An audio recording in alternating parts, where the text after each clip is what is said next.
வைத்தீஸ்வரன் திருக்கோயில். வாங்க சாமி பற்றி தெரிஞ்சுக்கலாம். திருச்சிற்றம்பலம் ஐயா, வணக்கம். இன்றைக்கி நம்ம பார்க்குறது வைத்தியநாத சுவாமி ஸ்தலம். அதாவது சுவாமி இங்கே சுயம்பு மூர்த்தியாக இருக்காது. வைத்தியநாத சுவாமி அம்பாள் இங்கே தையல் நாயகின்னு நாமும் வடமொழியில் பாலாம்பிகான்னு பேர். இங்கே இருக்கிற வைத்தியநாத சுவாமி வெள்ளை மணலாலான சுயம்பு மூர்த்தம். மணலால் ஆன மூர்த்தங்களுக்கு பெரும்பாலும் அபிஷேகம் நீங்கள் எங்கேயும் பார்க்க முடியாது. ஆனால் இங்கே இருக்கிற வைத்தியநாத சுவாமி வஜ்ரமாக மாறிட்டார். வைரம் மாதிரி இருக்கிறதுனால இங்கே இருக்கிற மணல் மூர்த்தத்துக்கு அபிஷேகம் உண்டு. வைத்தியநாத சுவாமி வெள்ளை மணலாலான அதிசய லிங்கம். அவர் ரொம்பவே சிறிய மூர்த்தமாக இருந்தாலும் ரொம்பவே பிராச்சித்தமான மூர்த்தம். அவர்கிட்ட வேண்டவங்களுக்கு எல்லா பிணைகளையும் நிவர்த்தி பண்ணக்கூடியவர். இங்கே இருக்கிற முத்துக்குமார சுவாமி ரொம்பவே விசேஷமான மூர்த்தி. இந்த கோவிலுக்கே ரொம்ப பிரதானமான விசேஷமான மூர்த்தி.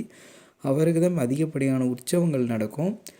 ஒவ்வொரு கிருத்திகைக்குமே இங்கே இருக்கிற மண்டபத்துக்கு எழுந்தருளி கிருத்திகைக்கு அபிஷேகம் கண்டருளி தங்கத்தேர் இரவு பவனி வரக்கூடிய மூர்த்தி இங்கே இருக்கிற முத்துக்குமார சுவாமி. இங்கே இருக்கிற அம்பிகை பாலாம்பிகைனும் தையல் நாயகினும் அழைக்கப்படுறாங்க. அதாவது இங்கே இருக்கிற சுவாமி அம்பாளோட புராணம் படி பார்த்திங்கன்னா, ஒரு காலத்தில் பூமியில் மருத்துவம் பார்க்க ஆள் இல்லாதனால சுவாமி அம்பாளே மருத்துவச்சியாக இந்த பூமிக்கு வராங்க. அப்போ சுவாமி திருச்சாத்தூருண்டைங்கிற ஒரு மருந்தை பிரசாதமாக எல்லாருக்கும் தராரு. அம்பாள் தைல பாத்திரத்தை ஏற்றி தையல் நாயகியாக காட்சி தராங்க. அதுதான் பிற்காலத்தில் வைத்தியநாத சுவாமினும் தையல் நாயகினும் பேர் வர காரணமாகுது. இங்கே இருக்கிற சுவாமி ராமாயண காலத்திற்கும் உட்பட்டது. பல ஆயிரம் ஆண்டுகள் பழமையான மூர்த்தம். கோவிலும் ரொம்பவே பழசு. இது எப்படி சொல்கிறோன்னா, இங்கே இருக்கிற சுவாமி ஜடாயுங்கிற பறவை வழிபட்டிருக்கு. ராமாயணத்தில் வரக்கூடிய ஜடாயு ராமாயண காலத்துக்கு முன்னாலேருந்து இருக்கக்கூடிய பறவை. அது இங்கே சுவாமி வழிபட்டு அதோட அண்ணனான சம்பாதி ஜடாயு என்கிற இரு பறவைகள் வழிபட்ட ஊர். அதனால தான் புல்லுன்னு இந்த ஊரோட பேர் ஆரம்பிக்கும். வைத்தியநாத சுவாமி கோவில்னு இப்போ சொல்லப்பட்டாலும் இந்த ஸ்தலத்தோட பேர் என்னென்னா புல்லிருக்கு வேலூருங்கிறது தான் இந்த ஸ்தலத்தோட பேர். புல்லுன்னா இந்த ராமாயணத்தில் வரக்கூடிய ஜடாயு பறவைக்கு புல்லுன்னு ஒரு பேர். அந்த புல் வழிபட்டதுனால புல்லுன்னும், சதுர்வேதங்கள் ரிக் யஜூர் சாம அதர்வனத்தில் ரிக்வேதம் வழிபட்டதுனால ரிக்குன்னும், முருகப்பெருமான் வேலோடு வழிபட்ட ஊர்களில் இதுவும் ஒன்று. 16 ஊர்களில் பூஜை பண்ணியிருப்பார். அதில் இந்த ஊரும் ஒன்று. அதனால் இந்த ஊருக்கு வேல் ஊர் அப்படின்னும் பேர் உண்டு. அதுதான் புல் இருக்கு வேலூர் அப்படின்னு பதிகங்களில் தேவாரங்களில் புகழப்படுற ஊர் இது. இங்கே செவ்வாய் அங்காரகனுக்கு தனி சன்னதி இங்கே இருக்குது. அதாவது நவகிரகங்களுக்கு ஒரு சமயம் தோஷம் ஏற்பட்டப்போ அவைகள் ஒரு ஊர்கள்லேயும் ஒரு விதமாக பூஜை பண்ணாங்க. அதில் செவ்வாய்க்கு வெண்குஷ்ட நோய் தீரணும் அப்படிங்கிறதுக்காக இங்கே இருக்கிற தீர்த்தத்தில் நீராடி இங்கே இருக்கிற வைத்தியநாத சுவாமியை பூஜை பண்ணி தான் அவருக்கு நோய் குணமாச்சு. அதனால் செவ்வாய் இங்கே அருள் புரிஞ்சிகிட்ருக்காரு. செவ்வாய் பரிகார ஸ்தலமாகவும் நவகிரக ஸ்தலங்களில் ஒன்றாகவும் இது விளங்குது. கோபம், பிணி, நோய், மனசஞ்சலம் இந்த மாதிரி பிரச்சனை இருக்கிறவங்க இங்கே இருக்கிற முத்துக்குமார சுவாமி, வைத்தியநாத சுவாமி, தையல் நாயகி இவங்களை வணங்கி பிறகு செவ்வாய்க்கு பூஜை செய்தால் எல்லா விதமான பிரச்சனைகளும் நீருங்கிறது இங்கே ஐதீகம்.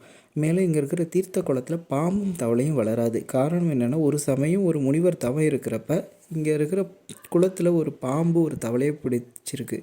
அந்த சத்தத்தால் முனிவரோட தவம் களையவே இனி இந்த குளத்தில் பாம்பும் தவளையும் வரக்கூடாதுன்னு சாபம் விட்டுட்டார். அதனால் இன்னையும் வரைக்கும் இந்த குளத்தில் பாம்பும் தவளையும் வராது. முருகப்பெருமானுக்கு இங்கே இருக்கிற சுவாமி பூச்செண்டு கொடுத்ததா ஒரு ஐதீகம் உண்டு. அதனால் இன்றைக்கும் முருகப்பெருமானுக்கு பன்னீர் புஷ்பத்தால் ஆன ஒரு பூச்செண்டை சாத்துவாங்க. முருகப்பெருமானுக்கு இங்கே ஒவ்வொரு கிருத்திகைக்குமே அபிஷேகம் ஆகும். மேலும் இரவு தங்கத்தேர் பவனி நடக்கும். அதே மாதிரி ஒவ்வொரு செவ்வாய்க்கிழமையும் இரவு அஸ்தஜாமத்தின் போது முருகப்பெருமானுக்கு இங்கே புழுகு காப்பு செஞ்சு பன்னீர் புஷ்ப பூக்களால் அர்ச்சனை பண்ணுவாங்க. அது ரொம்பவே விசேஷம். அதை தரிசனம் பண்ணுறவங்களுக்கு சகல நன்மைகளும் கிடைக்குங்கிறது ஐதீகம். மேலும் வைத்தியநாத சுவாமி தையல் நாயகி அம்பிகாவுக்கு 6 காலமும் சிறப்பான அபிஷேக பூஜைகள் நடக்கும். சுவாமி எப்போதுமே நித்தியபடி கவசம் சாத்தியிருப்பார். அபிஷேகம் சில சிறப்பு பூஜைகளின் போது மட்டும் அவரோட சுயம்பு மூர்த்த தரிசனத்தை பார்க்கலாம். இங்கே சுவாமி வைத்தியநாதராகவும் அம்பாள் தையல் நாயகியாகவும் முருகப்பெருமான் செல்வ முத்துக்குமார சுவாமியாகவும் இருக்கார். அதே மாதிரி இங்கே செவ்வாய் நோய்களை தீர்க்கக்கூடிய அதிபதியாக செவ்வாயும் இங்கே விளங்குகிறாரு. எல்லாத்துக்கும் மேலாக மருந்துகளின் கடவுளான தன்வந்திரிக்கு இங்கே ஜீவசமாதியாக இங்கே உறைஞ்சிருக்காரு. இங்கே அவருக்கு தனி சன்னதி இருக்குது தன்வந்திரி பகவானுக்கு. அதனால் எல்லா விதமான பிணிகளையும் தீர்க்கக்கூடிய அதி அற்புதமான ஸ்தலமாக இந்த வைத்தியநாத சுவாமி ஸ்தலம் விளங்குகிறது. இங்கே ஒரு வருஷமும் கந்தசஷ்டி விழா முருகனுக்காகவும், பங்குனி உத்திர திருக்கல்யாண உற்சவம், வருடாந்திர உற்சவம், அம்பிகைக்கு சித்திரை உற்சவம், இப்படி ஆடிப்பூரம், நவராத்திரி உற்சவம், எல்லா உற்சவங்களையுமே இங்கே ரொம்பவே சிறப்பாக நடக்கும். அதுலேயும் குறிப்பாக கந்தசஷ்டி முருகப்பெருமானுக்கு இங்கே ரொம்பவே விசேஷமாக நடைபெறும். இது வந்து தருமபுரம் ஆதீனம் 27 கோவில்களில் இதுவும் ஒரு கோவிலாக விளங்கக்கூடியது. இந்த கோவிலுக்கு வந்து வழிபடுறவங்களுக்கு புத்திரபாக்கியம், குடும்ப பிரச்சனை, மனப்பிரச்சனை, அதே மாதிரி வியாதிகளால் அவஸ்தைப்படுறவங்க, இந்த மாதிரி இருக்கிற எல்லாருமே இந்த கோவிலுக்கு வந்து தரிசனம் பண்ணி சுவாமி, அம்பாள் முத்துக்குமார சுவாமியை வழிபட்டு சென்றாங்கன்னா எல்லா விதமான பிரச்சனையும் தீர்ந்து நலம் பெறலாங்கிறது இந்த கோவிலோட ஐதீகம்.